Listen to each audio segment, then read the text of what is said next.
Chapter 15. Mrs. Dashwood's visit to Lady Middleton took place the next day, and 2 of her daughters went with her. But Marianne excused herself from being of the party, under some trifling pretext of employment; and her mother, who concluded that a promise had been made by Willoughby the night before of calling on her while they were absent, was perfectly satisfied with her remaining at home.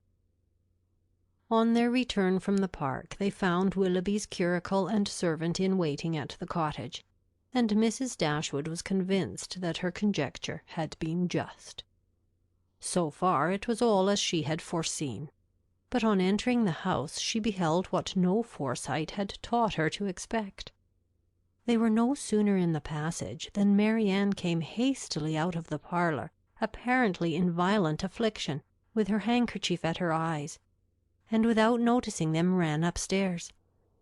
Surprised and alarmed, they proceeded directly into the room she had just quitted, where they found only Willoughby, who was leaning against the mantelpiece with his back towards them. He turned round on their coming in, and his countenance showed that he strongly partook of the emotion which overpowered Marianne. "Is anything the matter with her?" cried Mrs. Dashwood as she entered. "Is she ill?" "I hope not," he replied, trying to look cheerful, and with a forced smile presently added, "It is I who may rather expect to be ill, for I am now suffering under a very heavy disappointment." "Disappointment?" "Yes, for I am unable to keep my engagement with you.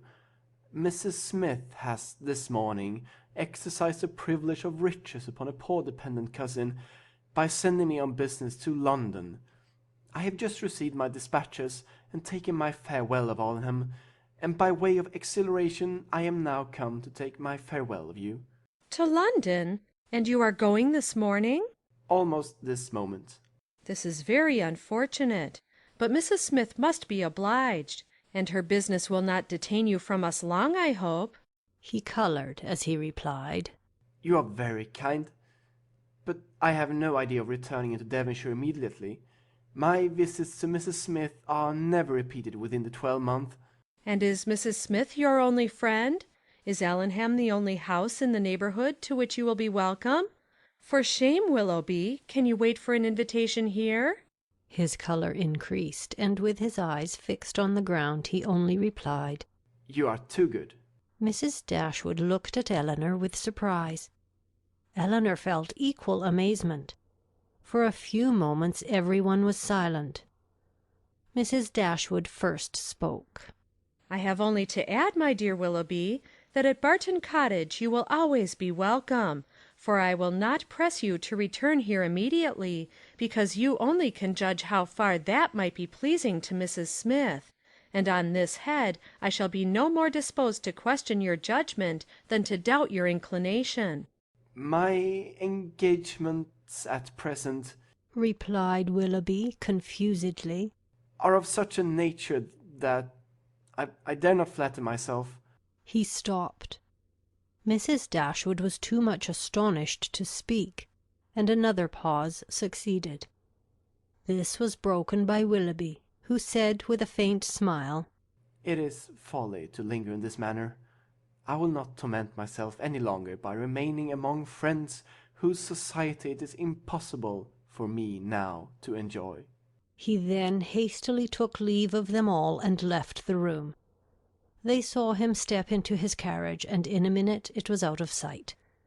Mrs. Dashwood felt too much for speech, and instantly quitted the parlour to give way in solitude to the concern and alarm which this sudden departure occasioned.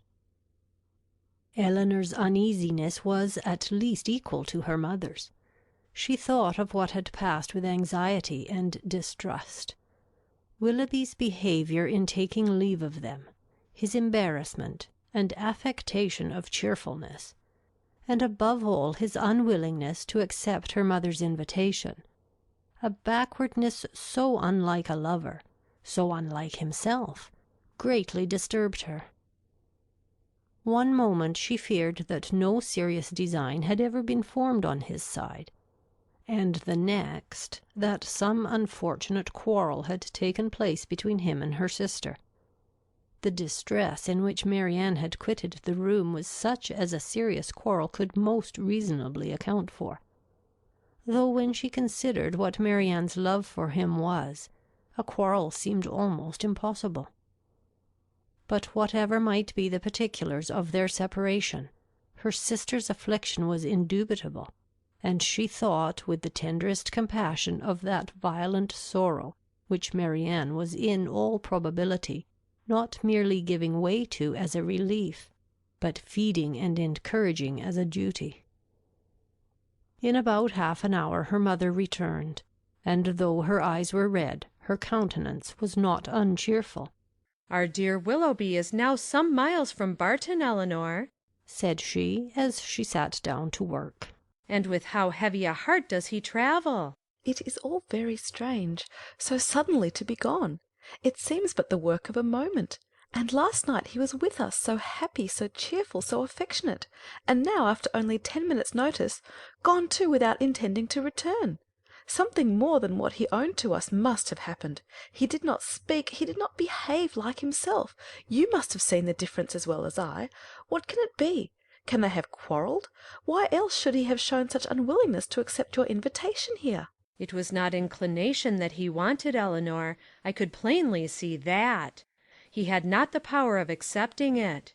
I have thought it all over, I assure you, and I can perfectly account for everything that at first seems strange to me as well as to you. Can you indeed? Yes, I have explained it to myself in the most satisfactory way. But you, Elinor, who love to doubt where you can, it will not satisfy you, I know. But you shall not talk me out of my trust in it. I am persuaded that Mrs. Smith suspects his regard for Marianne, disapproves of it, perhaps because she has other views for him, and on that account is eager to get him away, and that the business which she sends him off to transact is invented as an excuse to dismiss him. This is what I believe to have happened.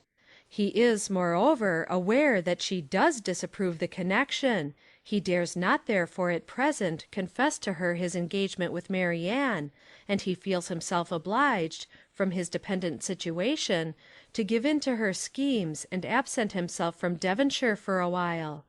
You will tell me, I know, that this may or may not have happened, but I will listen to no cavil, unless you can point out any other method of understanding the affair as satisfactory as this. And now, Elinor, what have you to say? Nothing, for you have anticipated my answer. Then you would have told me that it might or might not have happened. Oh, Elinor, how incomprehensible are your feelings! You had rather take evil upon credit than good. You had rather look out for misery for Marianne and guilt for poor Willoughby than an apology for the latter. You are resolved to think him blamable because he took leave of us with less affection than his usual behaviour has shown.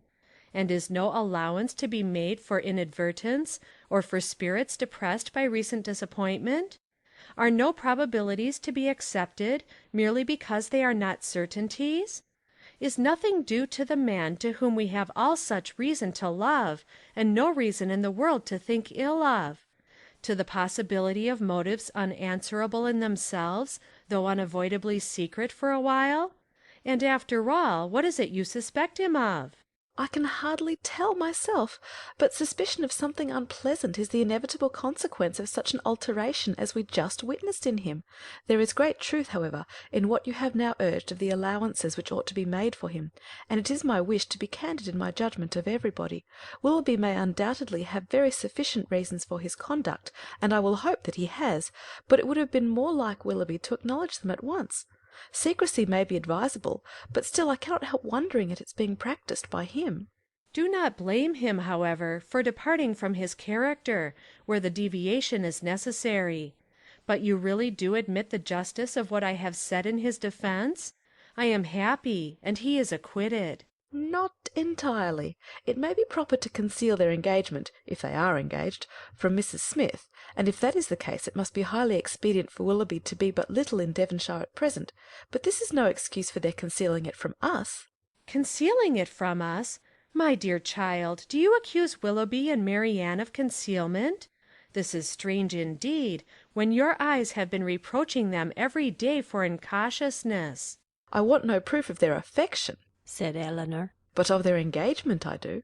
I am perfectly satisfied of both. Yet not a syllable has been said to you on the subject by either of them. I have not wanted syllables where actions have spoken so plainly. Has not his behaviour to Marianne and to all of us, for at least the last fortnight, declared that he loved and considered her as his future wife, and that he felt for us the attachment of the nearest relation? Have we not perfectly understood each other? Has not my consent been daily asked by his looks, his manner, his attentive and affectionate respect? My Elinor, is it possible to doubt their engagement? How could such a thought occur to you?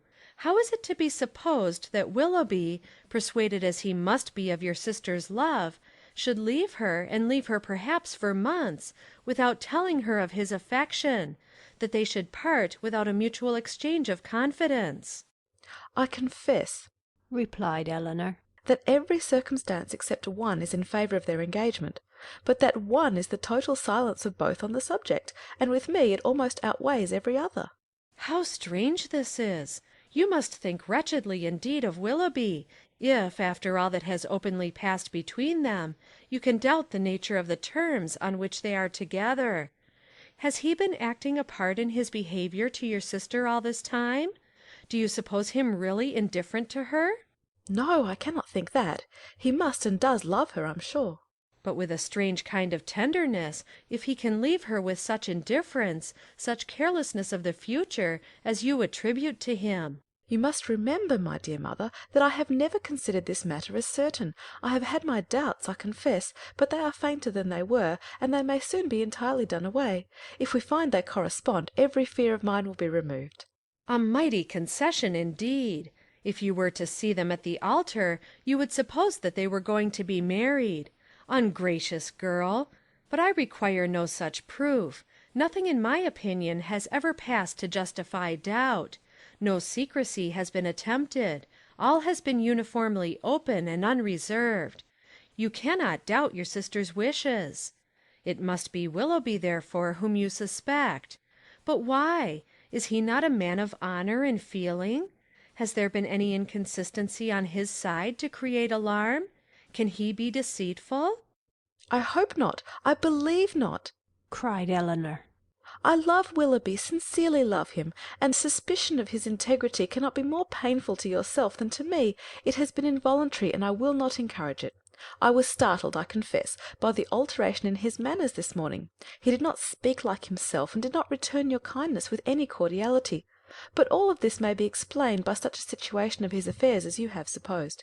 He had just parted from my sister, had seen her leave him in the greatest affliction, and if he felt obliged, from a fear of offending Mrs. Smith, to resist the temptation of returning here soon, and yet aware that by declining your invitation, by saying that he was going away for some time, he should seem to act an ungenerous, a suspicious part by our family, he might well be embarrassed and disturbed. In such a case, a plain and open avowal of his difficulties would have been more to his honour, I think, as well as more consistent with his general character, but I will not raise objections against any one's conduct on so illiberal a foundation as a difference in judgment from myself, or a deviation from what I may think right and consistent. You speak very properly. Willoughby certainly does not deserve to be suspected. Though we have not known him long, he is no stranger in this part of the world. And who has ever spoken to his disadvantage? Had he been in a situation to act independently and marry immediately, it might have been odd that he should leave us without acknowledging everything to me at once. But this is not the case.